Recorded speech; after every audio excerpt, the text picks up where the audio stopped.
Comrades, ఈరోజు మనం భవన నిర్మాణ కార్మికులకు పనిచేసే కార్మికులందరూ ఇలా మన కార్మిక సంఘం ఏఐసిసిటియులో ఇవాళ మీరంతా చేరడం చాలా ఆనందదాయకం.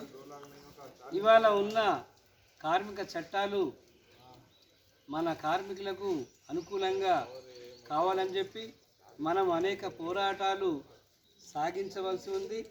మన బతుకులు మారాలని చెప్పి మన ఏఐసిసిటియు పనిచేస్తూ ఉంది. ఇవాళ ఈ ఫిబ్రవరి 12 నాడు జరిగే సమ్మెలో కూడా మీరందరూ కూడా దేశవ్యాప్తంగా కార్మిక సమ్మె జరగబోతుంది. ఈ సమ్మెలో మన హక్కులు మనకు ఉండాలని చెప్పి కొత్త హక్కులు సాధించుకోవడానికి మన ఏఐసిసిటియు పిలుపు ఇవ్వడం జరిగింది.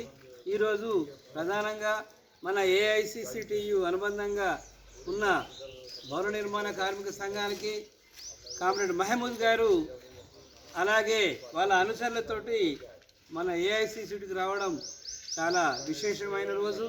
కాబట్టి మన నిర్మల్ జిల్లా కేంద్రంలో అనేక పోరాటాలు సాగించి మీరంతా విజయాలు సాధించాలని చెప్పి మీ అందరినీ ఏఐసిసిటియు తరఫున కామ్రేడ్ సంజీవ్, అట్లాగే నా పేరు ఖాజా మొహినుద్దీన్, నేను రాష్ట్ర ఏఐసిసిటి రాష్ట్ర ఉపాధ్యక్షుడిని. వీళ్ళందరినీ కూడా మరొక్కసారి మీ అందరికీ ధన్యవాదాలు తెలియజేస్తూ ముగిస్తున్నాను. లాల్ సలాం.